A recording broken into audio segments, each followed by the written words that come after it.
Harold Thompson was 70 years old when he realized he'd been quietly fading from the world. He had lived in Billings, Montana, his whole life. A proud, blue-collar town surrounded by sky and silence. For over 40 years, he had worked as a freight truck mechanic, up at 5, home by 6, hands always covered in grease, boots always dusty. He took pride in being dependable. He didn't talk much, but when he did, people listened. He married his high school sweetheart, Mary Ann, in 1974. They raised one son, Mark. Life was simple, predictable, and good, until it wasn't. When Mary Ann passed away unexpectedly from a heart attack in her sleep, everything crumbled. It had been 3 years, but the silence in the house still roared like a freight train. The routines they once shared, Sunday breakfast, gardening, evening walks, were now just ghosts of a former life.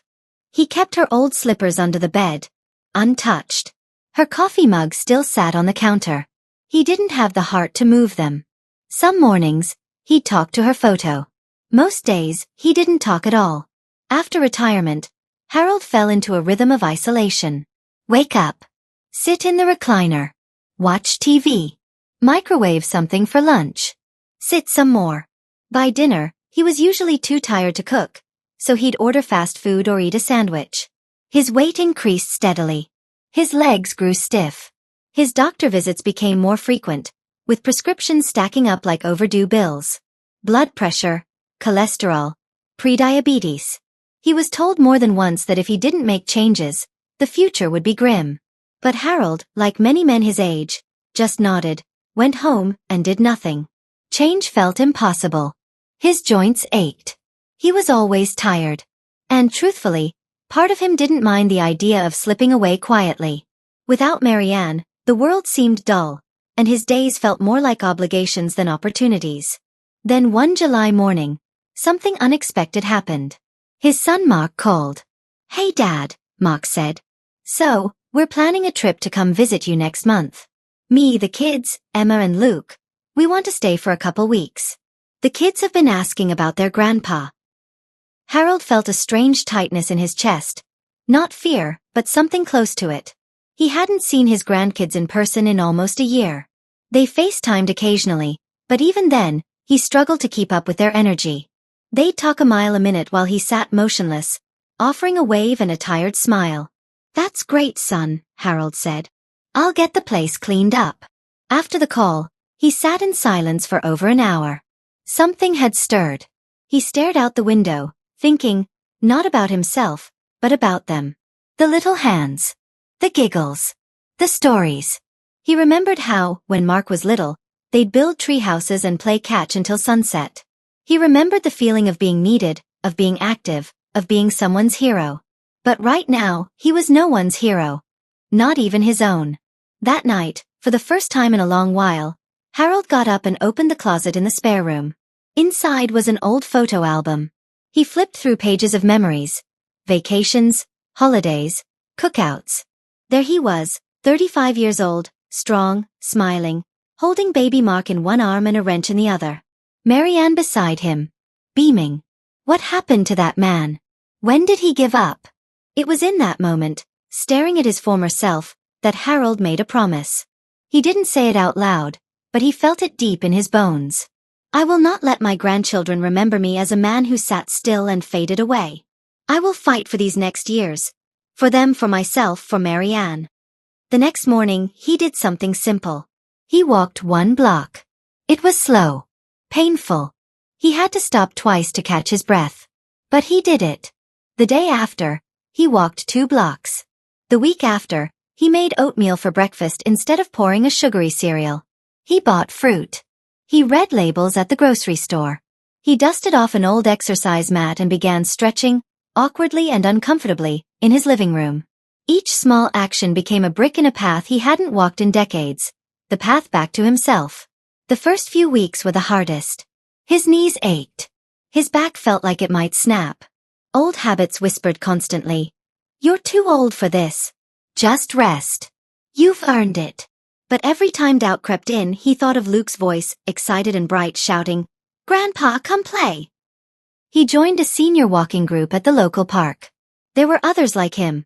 Some older, some in worse shape, But they were all trying. There was comfort in the shared effort. They didn't talk about politics or aches and pains. They talked about hope, grandkids, gardening, books, life. One of the members, a woman named Carol, told him, "You're not too late. As long as you're breathing, there's still time to grow." He started looking forward to mornings again. His meals became cleaner. Lean proteins, veggies, lots of water. He cut soda entirely. Coffee became his treat. He bought a journal and began tracking his steps and writing small reflections. Sometimes he wrote to Marianne. Sometimes to Luke and Emma. "Today I walked the whole trail without stopping," he wrote one morning. "Thought of you the whole way." By week 5, he had lost 10 pounds. By week 8, his face looked different, lighter, less puffy. His doctor cut one of his medications in half. He could bend down without groaning. He was even sleeping better. He pulled a dusty box from the garage one day and found his old baseball glove. It smelled of leather and memories. He spent an hour just tossing a ball into it and catching it, over and over. That night, he dreamed of his son at age 7, laughing, sprinting across the yard shouting, "You can't catch me, Dad!" Harold smiled in his sleep. By the time Mark and the kids arrived in August, Harold had lost nearly 50 pounds. His clothes fit differently. He stood taller. He still had some aches, but now they came from effort, not decay. When the kids saw him at the airport, they hesitated for a moment, like they were seeing a different person. "Grandpa!" Emma yelled, then ran and clung to his leg. Luke stared for a second. "You look strong," he said. "I feel strong," Harold replied. Those 2 weeks were some of the best in Harold's life. They played catch in the backyard. He helped Luke build a fort with cushions. He let Emma paint his nails pink just for fun. They made pancakes together, watched cartoons, and danced in the living room. Harold laughed more in those 14 days than he had in the last 4 years combined. One evening, after the kids had gone to bed, Mark sat with him on the porch. "You've changed, Dad," he said. "Not just your health. You seem lighter, happier." Harold nodded. "I just decided I wasn't done yet."